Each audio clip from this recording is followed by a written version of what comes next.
இந்த காணொலியில் பார்க்க இருக்கக்கூடிய ஒரு நபர், அவருடைய மனக்குமுறல், அவருடைய வேதனை, அவருக்கு செய்யப்பட்ட நம்பிக்கை துரோகம், அவரை வைத்து அவருக்கு மேலே ஏறி அவரை காலால் இட்டு ஒதித்த அந்த சங்கடமான சூழ்நிலைகள், இதை பற்றித்தான் இந்த காணொலியில் நாம் பார்க்க இருக்கிறோம். வெற்றிக்குமரன், அண்ணன் வெற்றிக்குமரன் அவர்களை ஏறக்குறைய எல்லாருக்கும் தெரியும். நாம் தமிழர் கட்சியினுடைய சீமானுக்கு இணையாக இணை ஒருங்கிணைப்பாளராக இருந்தவர். அவரை சீமான் அவர்கள் ஒரு வருடத்துக்கு முன் எந்த ஒரு காரணமும் இல்லாமல், எந்த ஒரு ரீசனுமே இல்லாம அவரை கட்சியை விட்டு விலகிவிட்டார். அதன் பிறகும் கூட வெற்றிக்குமரன் அவர்கள் ஒரே ஒரு அறிக்கை தான் வெளியிட்டிருந்தாரு. நான் செய்த குற்றம் என்ன, நான் செய்த துரோகம் என்ன, எதற்காக என்னை கட்சியை விட்டு நீங்கள் நீக்குகிறீர்கள் அப்படின்னு கேட்டு, என்னை நீக்கும் அதிகாரம் உங்களுக்கே கிடையாது, நாம் தமிழர் என்பது அது எங்களுடைய கட்சி, இது தலைவர் பிரபாகரனை முன்னிறுத்தி நாம் செயல்படுகிற இயக்கம், என்னை நீக்க உங்களுக்கு அதிகாரம் கிடையாது அப்படின்னு சொல்லி ஒரே ஒரு அறிக்கை வெளியிட்டு இருந்தார். அதுக்கப்புறம் அவர் எந்தவித ஒரு அறிக்கையோ நேர்காணலோ கொடுத்ததே இல்லை. கிட்டத்தட்ட ஒரு ஆண்டுகளுக்கு பிறகு நேற்றைக்கு அவர் வாய் திறந்திருக்கிறார். அவர் வாய் திறந்து பேசியதில் இதைத்தான் நாங்கள் தலைப்பாடா அடிச்சுக்கிட்டு நாங்கள் சொல்லிக்கிட்டு இருக்கிறோம் அப்படின்ற மாதிரி தான் எனக்கு தோணுச்சு. அவர் சொன்ன முதல் விஷயம், சீமான் முன்பிருந்த சீமான் இப்போது கிடையாது, அவர் என்னை முதுகில் குத்திவிட்டார். கிட்டத்தட்ட 21 ஆண்டுகள் அவரோடு தம்பியாக, உரிமையாக, அவரோடு ஒரு குடும்பத்தில் ஒருவராகத்தான் நான் பழகி வந்தேன். ஒரே தட்டில் சாப்பிட்டோம். நாம் தமிழரை கட்டமைக்க முதலில் ஆலோசனை சொன்னது நான் தான். அதன் பிறகு முத்துக்குமார், நான், சீமான் அவர்கள் எல்லாம் சேர்ந்துதான் இந்த அமைப்பையை கட்டமைத்தோம். சீமானுக்கு நன்றாக பேச தெரியும். அவர் சரளமாக பேசக்கூடியவர். அவருக்கு சினிமா துறையில் இருந்தவர். ஒரு ஃபேஸ் வேல்யூ இருக்கு. அதனால அவர் தலைவராக நாங்கள் ஏற்றுக்கொண்டு அவர் பின்னால் பயணித்தோம். இன்றைக்கும் அவர் தான் நாம் தமிழர் கட்சியினுடைய தலைவர். அதாவது சீமானுக்கு யார் மேலேயுமே நம்பிக்கை இல்லை. ஒருத்தர் சீமானை விட ஒரு படி மேல வராங்கன்னு தெரிஞ்சா உடனடியாக எந்த காரணமின்றி அவர் கட்சியை விட்டு வெளியேற்றி விடுவார். அந்த வகையில் வெளியேற்றப்பட்டவர் தான் ராஜீவ்காந்தியும் கல்யாண சுந்தரமும் அப்படின்னு சொல்லிட்டு வெற்றிக்குமரன் அவர்கள் பதிவு செய்தார். அதில் அந்த நிருபர், பத்திரிகை டிவி அவர் நிருபர் திருப்பி கேட்கிறாரு, ராஜீவ்காந்தியையும் கல்யாண சுந்தரத்தையும் வெளியேற்றும் போது நீங்கள் ஏன் கேள்வி கேட்கவில்லை அப்படின்னு கேட்கும்போது, நான் கல்யாண சுந்தரத்துக்காகவும் ராஜீவ்காந்திக்காகவும் அண்ணன் சீமானிடத்தில் நிறைய சண்டையிட்டேன். இப்படி வெளியே அனுப்பக்கூடாது. அவர்களை மட்டுமல்ல, ஒரே ஒரு நாம் தமிழர் கட்சி உறுப்பினரை கூட கட்சியை விட்டு விலக்கக்கூடாது. காரணம், இந்த காலகட்டத்தில் தலைவர் பிரபாகரனை தலைமையேற்று ஈழ விடுதலுக்காக தமிழ் தேசியத்தை முன்னிறுத்தி செய்யப்படுகிற அரசியலை ஏற்றுக்கொண்டு நம்முடைய சித்தாந்தத்தை உருவாக்கி கொண்டு ஒருவன் உள்ளே வருகிறான் என்றால் அது மிகப்பெரிய விஷயம். அவன் சின்ன சின்ன தப்பு செஞ்சாலும் அவனை நாம் தான் நல்வழிப்படுத்தி அவனை அரசியல் படுத்தி வழிநடத்த வேண்டும். அப்படி இருக்கும்போது இவர்கள் எல்லாம் நீங்கள் வெளியில் அனுப்புவது சரியாக இருக்காது அப்படின்னு சொல்லிட்டு அண்ணன் வெற்றிக்குமரன் அவர்கள் நிறைய வாதிட்டு இருக்கிறார். கடைசியில் இந்த நிலைமை எனக்கே வரும் என்று எனக்கே தெரியாது அப்படின்னு அவர் சொல்லியிருக்கிறார். இன்னொரு விஷயம், அதாவது வெற்றிக்குமரன் அவர்கள் எடுத்து ஒரு கேள்வி, கிட்டத்தட்ட 21 ஆண்டுகள் கட்சி தொடர்வதற்கு முன்பாக, அதுக்கு முன்னாடி ஒரு 6-7 வருஷமாவே அவர் கூட தொடர்புல இருக்கிறீங்க. இருக்கும்போது, அதாவது சீமான் அவர்களை உரிமையோடு பேசுகிற கேட்கிற எந்த இடத்தில் இருந்த உங்களை அவர் கட்சி விட்டு நீக்கிட்டாரு, வெளியில விட்டுருங்க, உங்கள் குடும்பத்தார் என்ன சொன்னாங்கன்னு கேட்கும்போது மனுஷன் அப்படியே உடஞ்சு போயிட்டார். இந்த நாம் தமிழர் ஆணை குஞ்சுகளை உங்களுக்கு சொல்றேன், அந்த காணொலியை போய் பாருங்க. அது சீமான் பேசுகிற அந்த நடிப்பு, காண்டாமிருகம் விடுகிற அந்த முதலை கண்ணீர், இதெல்லாம் கிடையாது. அந்த மனிதனின் வேதனை, அவருடைய அந்த வெளியில சொல்ல முடியாம ஒரு நிமிடம் அப்படியே மௌனித்து போய் அமைதியாக இருந்து விட்டு அந்த நெறியாளர் சொல்றாரு, இல்ல அந்த கேள்வி பிடிக்கலாம் பரவாயில்ல, வேற ஒரு கேள்விக்கு போறேன்னு சொல்லும்போது, இருங்க நான் அதுக்கு பதில் சொல்றேன் அப்படின்னு சொல்லிட்டு, என்னால் வெளியில் இருக்கிறவங்களை சமாளிச்சிட முடியும், ஆனால் என் குடும்பத்தில் இருப்பவர்களை தான் என்னால் சமாளிக்க முடியவில்லை.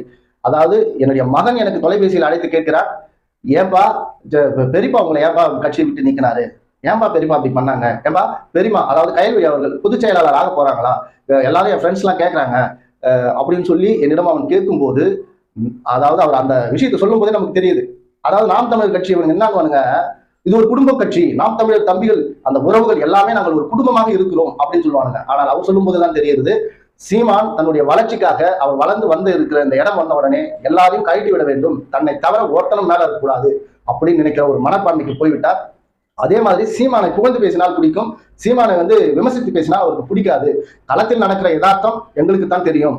நீங்க மேடையில ஏறி ஏதாவது ஒன்று பேசிட்டு உருட்டிட்டு போயிடுறீங்க, அதுக்கப்புறம் களத்தில் நாங்கள் தான் அதுக்கு பதில் சொல்ல வேண்டி இருக்கிறது. எதை செஞ்சாலும் எங்ககிட்ட ஒரு வார்த்தை சொல்லிட்டு செய்யுங்க, பேசுங்க அப்படி என்று சொல்லும் போது அவர் அதை அப்படியே அப்படின்னு சொல்லிட்டு போயிடுவாரு. இப்படி சீமான் ஒரு சர்வாதிகாரி. அவர் தம்பிகள் தம்பிகள் தம்பிகள் அப்படி சொல்றது எல்லாமே ஒரு மிகப்பெரிய நாடகம், நடிப்பு. ஒரே ஒரு துளி அளவு கூட தம்பிகள் என்கிற பாசம் அவருக்கு கிடையாது. நாம் தமிழர் அந்த தம்பிகள் நினைச்சா எனக்கு ரொம்ப பாவமா இருக்கு, இவர்கள் எப்படி எதிர்காலத்தில் இவர்கள் எப்படி இதெல்லாம் சமாளிக்க போறாங்க அப்படின்னு நினைக்கும் போதே எனக்கு பயமா இருக்கு அப்படின்னு சொல்லிட்டு அண்ணன் வெற்றிக்குமரன் அவர்கள் அவருடைய குமுறலை, வருத்தத்தை, தன்னுடைய முதுகுக்கு பின்னால் சீமான் குத்தியதை, அதாவது அவர் இன்னொரு விஷயம் சொல்றார், நான் மதுரையில் மிகப்பெரிய பொறியாளர், நல்ல பிசினஸ் பண்ணிட்டு இருந்தேன், ஆனால் நாம் தமிழர் கட்சி கட்டமைப்புக்கு பிறகு இந்த கட்சிக்காக கடுமையாக உழைத்து பிசினஸ்ல போச்சு, என் பொருளாதாரம் போச்சு, கிட்டத்தட்ட 14 வருஷம் ஒரு ஆயுட்காலம் ஒரு மனிதனுடைய ஆயுட்காலம் 14 வருஷம் இந்த நாம் தமிழருக்காக நான் செலவழித்திருக்கிறேன். ஆனால் என்னை போற போக்கில் அவர் தூக்கி போட்டு போயிட்டாரு. நான் அவரை பல முறை தொடர்பு கொள்ள முயற்சித்த போதும் அவர் வந்து ஒரு சட்டையாகவே பண்ணவில்லை. அவர் வந்து என்னை ஒதுக்கி வைக்கணும், என்னை அனுப்பணும் அப்படின்ற ஒரு முடிவிலே இருக்காரு. நாம் தமிழர் கட்சி அது குடும்ப கட்சியாக மாறிவிட்டது. எந்த முடிவாக இருந்தாலும் கயல்விழி அவர்கள் எடுக்கிற முடிவைத்தான் சீமான் செயல்படுத்துகிறார் அப்படி என்கிற மிகப்பெரிய உண்மையை அவர் உடைத்திருக்கிறார். இதையும் ஆமக்குஞ்சிகள் இது உருட்டு பொரட்டு திரட்டுன்னு சொல்ல போறீங்களா? உங்களுக்கு மூளை இருந்தால் நீங்கள் இதை போயிட்டு அவர் வெற்றிக்குமரன் அவர்களுடைய பதிவை பார்க்கணும். நமக்கு முன்னாடி நம்ம ஒரு காலேஜ்ல சேரும்போது அந்த காலேஜை விசாரிப்போம். நமக்கு முன்னாடி இருக்கிற சீனியர்ஸ் போய் பார்ப்போம். அவங்க சொல்லுவாங்க, வேணாப்பா இந்த சப்ஜெக்ட் வேணாம்ப்பா, படிச்சு முடிச்சேன், வேலை கிடைக்கல, செட் ஆகாது, வேற ஒரு இதுக்கு போன்னு சொல்லுவாங்க. ஆஹா இல்ல நான் இதான் படிப்பேன் போனேன்னா அப்போ அப்படின்னு அவங்க விட்டுட்டு போயிடுவாங்க. அதே அந்த விஷயம்தான் வெற்றிக்குமரன் மட்டுமல்ல, ராஜீவ்காந்தி, கல்யாண சுந்தரம், இன்னும் பல பேர் இருக்கிறாங்க, இளமாறன், இப்படி பல பேர் சீமானோடு தோல் கொடுத்து நின்றவர்கள், அந்த கட்சிக்கு தூணாக இருந்தவர்கள் வெளியில போயிட்டாங்க, துரத்தப்பட்டார்கள் அப்படிதான் நம்ம சொல்லணும். அவங்க வெளியில எல்லாம் போகல, சீமானால் சதி செய்து வெளியே அனுப்பப்பட்டவர்கள் தான் இவங்க எல்லாருமே. இதை நாம குஞ்சுகள் புரிந்து கொள்ளத்தான் அவருடைய பேட்டியை போய் பாருங்க அப்படின்னு நம்ம சொல்றோம்.